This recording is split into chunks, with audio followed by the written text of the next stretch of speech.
Ladies and gentlemen, welcome to a new episode of Real Business Roundtable. Today we're going to talk about how to decommoditize any business. This is where I'm going to be put to the test on how I could decommoditize any business following sort of a blue ocean-esque strategy. And yes, I'm a fan of the blue ocean strategy. Just bring it up every episode, but... So this is going to be kind of more interactive, and I'm going to actually get right into it with my blue ocean brain and try to make a business as unique as possible where it makes their competition irrelevant. Anybody can steal these ideas. I don't give a fuck. Okay, All right. Fish tank company. Fish tank company. Here's what you do. You research all the fish tank companies that make fish tanks. You analyze what type of glass do they use across the board. Have a glass specialist look at the glass that's used in the industry. Make a couple phone calls. Ask around. The glass is the main element that's used in the fish that people look through. That's what I'm trying to get at. Try to find out if there's a type of glass that is better when it comes to viewing. So you want to ask experts when it comes to light refraction, how glass reacts to certain light, and then you can create a fish tank with a 100% unique glass that you can claim provides the best fish viewing experience ever available with a proprietary glass formula, allowing the richest colors and vibrant experience for you to look at your fish. Blue ocean. Okay. Come on, hit me. Mini golf. Round 2. Okay, so this might be already being used, but someone could take it to a bigger scale. So if somebody has a mini golf place, so rather than charging per visit, someone who really likes to play mini golf, you can offer memberships. So a membership would give you 25% off the normal ticket price to go with your girlfriend or go with your friends. That way, the people who constantly come to you, it would prevent them from ever venturing out somewhere else because they have a membership. I've seen this be very successful for car washes. Yeah. It's I've seen it work really well. Well, I mean, I think a subscription just has a lot of benefits for a business in general. Yeah, so think outside the box, and then also to try to be different, have maybe some type of scoring system. So if you score high, you get double points. So if you give out tickets or whatever to get a prize or whatever, if you score a certain number, your next visit is 50% off or something. Just offer incentives. That's dope. Something, yeah. Of course, good, yeah. Excellent. So that's it. Be more experiential, be more resourceful, create an app so it will track all your scores from all your mini golf sessions. So people will go, oh yeah, Joe's mini golf. Yeah, Joe's mini golf or Maddie's mini golf, but Joe's mini golf has an app and I get to track all my points. Ready? And I get to track my score. And if you and all your friends have the app, you can compare scores. There you go. Create a competition. Hell yeah. So that's how you did what? Yeah, I mean, even just your friends can like, have a friendly competition. Like gaming and all that stuff. Exactly. Hit me up with another. A local farmer. Great question. So a local farmer, what they can do is rather than having the traditional farm stand, what they can do is they can actually build up an account base, almost like, I hate to bring it up again, but subscriptions where repeat customers will keep buying a set of meat, a set of dairy, a set of vegetables that will get delivered to them on an ongoing basis. So that way you have reoccurring revenue. You got your farm stand, your traditional customers that are walk-ins, but the members get, let's say, a bundle discount if they commit to this amount of food delivered to their doorstep, or they can come pick it up every month or every week or whatnot, where they're guaranteed to have farm fresh food at a discount cheaper than the grocery store. That provides more incentive for them to go to that farm. Yeah, there's no middleman. Let me hop in here because I know what the I'm talking about too. I have been waiting to find a business like this.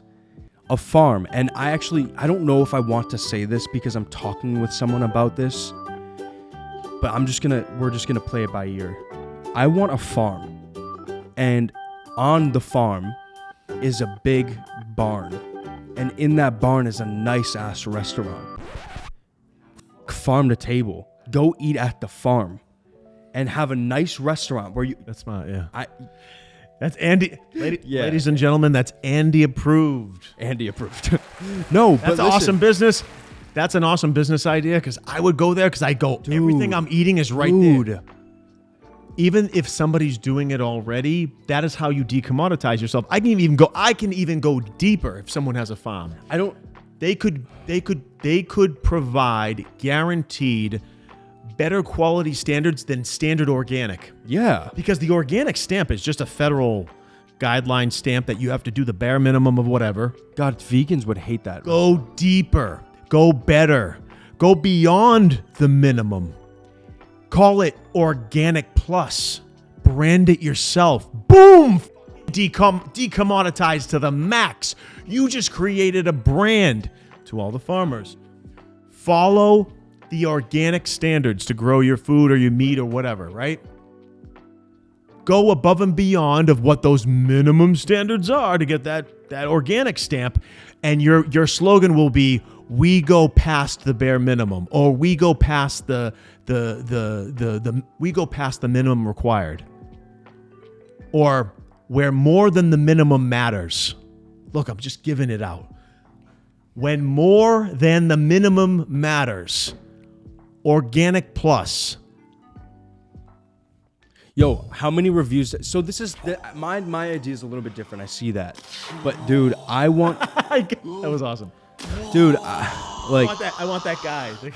All right, give us other. I want to hop in here. Give us another business because this is easy. I think beauty spas need to start taking advantage of technologies. I feel like they haven't taken advantage of technologies. They're all the same thing. The business is based around the talent in that situation. You, in a way, you know, it's a lot of places are cheaper, a lot of places are more expensive, but it all depends on the thing that you get, but they're all very similar. I know someone in that industry is going to completely disagree, and I want to maybe understand that more, but I feel like places like that need to take advantage of technologies more. Maybe like a so you know how, I don't know why I'm thinking about this, but Sunglass Hut or Ray-Bans, you can go online, you can put a filter of a pair of sunglasses on your face. Imagine if you can do that with a salon. It's a massive build out, but if you're thinking about going to a salon and you see a website with an app or something and you go, I want to know how this hairstyle looks on me, and you can do it right there. I heard somebody else say that. Was that you? Probably. Yeah, it was you. Yeah, I mean, that was a really good idea. He said you could try the hairstyle on the app and be like, oh, how do I look with this? Or it could change the color of your hair. Yeah, I mean, and listen, there's apps to do that. Like, there's filters to do that. But imagine if a salon or a spa or a hairdresser, you had an app through that hairdresser where you can use a filter. And then you could use that filter on Snapchat or on Instagram, and it could be a branded filter, and now you tag it. Explode. Yeah. Oh, that's it. You built a massive company. Mic drop. 30 different locations. No, but Yes. No, I have an idea for a school to decommoditize yourself. Is school to get the students to go to your school. You provide a guaranteed job placement program. Oh, college. That the university will work until the person is placed at their first entry-level job, where the student is not burdened to find that first ice-breaking opportunity. Because sometimes that's where the challenge happens, and some students lose motivation. I've seen it. I've seen top-level students give up and end up working at a completely different job than they went to school for. I bump into them, they're like, I couldn't find anything in my field. So if you had a university that had a career program with guaranteed placement into their first opportunity. Don't schools do that though? Not guaranteed. No. The guarantee, you provide a guarantee. You say we put the slogan, we're not just a university, we have your back. We want to be the launch pad to your career.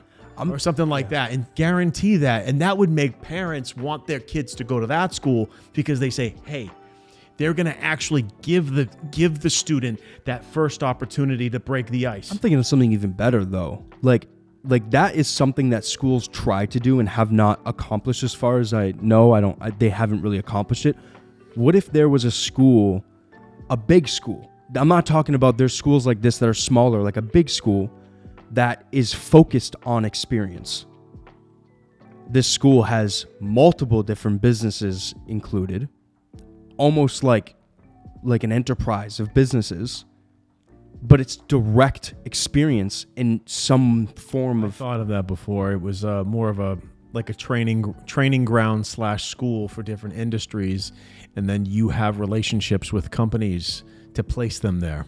Yeah, Brilliant. I thought of that before. But imagine you'd have to have a massive amounts of money. But imagine there's a university that contains multiple different businesses, types of businesses. It could be many different businesses, and the students run those businesses, managed by professors, managed by these business owners, whatever it may be. That's direct experience, and you're also learning. Let's put a school, a university. I mean, I feel like hands-on. It's hands-on. Yeah, I don't know why don't people why. That's because you're earning money. That's classic blue ocean right there. You're turning the education process, which is very stagnant, very cookie cutter, very bland. You're almost bringing the real world experience and the hands-on, actually getting your hands dirty and learning. That's the best way to learn, into the school environment. And then it also allows the students to make money while they're learning. Absolutely. I think that's great. So you have these companies that are... God, we should do that, dude. Ladies and gentlemen, a great idea. Boat rentals. Round 6. So this could be a membership. I'm going to kind of... But that's already a thing, I feel though. bad because I think... Did I send it to you? I sent it to one of my friends. There is a thing where you can rent any boat you want for a membership. Any boat, any yacht, anything you want. You don't. Well, that's the same thing with people should do this with concierge in general. So everybody says when you buy a boat, the best days are when you buy it and when you sell it. So it's that burden of the upkeep. You got to pay for the slip. You got to pay for the upkeep. You got to pay for the repairs and all that maintenance. This company, and I'm not going to take credit for this idea because it's already taken, but this company has a great idea. They actually they provide different levels of membership, and you can rent any boat for any period of time as a part of your membership. So you could just say, hey, I want that yacht for the weekend. You're a member. Here you go, sir. Blah, blah, blah. Do you need a captain? Do you have your captain's license? Da, da, da. And then you can go off on your excursion or whatnot. That's really, really cool because what you're doing is you're taking away the headache of having to deal with all of those headaches related to owning a boat. We all have heard it, okay? I like being on a boat. I don't own one. There's a reason for that because I got sort of scared out of it because of all the crap I hear about it. Furniture. Final round. Well, someone who did a really good job with furniture was, what's that company where you buy certain parts of a sectional? Lovesac. They did a great job with that. I'm not going to take credit for this, but Lovesac is doing exactly what I told them to do. There was a guy who was a district manager that was hanging out at a Lovesac location in the mall. And then me with my marketing brain, I saw issues with how their presentation was, and I pulled the district manager aside. I said, this is a demonstrable product. You need to have either video or a person with the couch in the window so people see that it's adjustable. Oh, and now in every location they got the video now. I see it and I laugh. I go, that's funny. I wonder if they took my advice, because I was like, dude, nobody knows that you can play with it like Legos. It's just, oh, did you see pictures of couch? You just see couches. What's going on? What is this? Well, Well, I think you probably got to them right during that point because they first started with like bean bags, right? Yeah, and then they got into couches, which is a really cool. It's like this, I think that's the next type of couch I'm going to buy, is that you can rearrange it. For furniture, being unique, having unique materials, something proprietary, something that is patented, something that makes your furniture untouchable. It makes your competition irrelevant. either use special materials, special cushioning. You offer some type of lifetime guarantee, warranty, whatever you want to call it, that makes you stand out as a furniture company. 3D printing. If you could 3D print a modification in your car based off of something that you like. He took my idea. Yeah. Ladies and gentlemen, Jake Savage answered the question. We just have the same minds, bro. He's like, I don't know about that. Slow down. So, what I would say for modification is sort of what Jake said. I would offer 3D printing and then finishing, so you don't have those weird bumpy lines. 3D printing of any custom design body kit to put on a vehicle of any sort, or like custom, carbon fiber add-ons, whether they're wings or. But it would have to be created in an inexpensive way. That way you could sell to a lot of bigger marketplace. But it would be nice to have a way to 3D print carbon fiber. If there was a way to do that. There's actually a company out there who 3D prints houses. Yes, I saw that. It's pretty sick. With cement. Concrete. Yeah, that's wild. It's wild. It's really crazy stuff.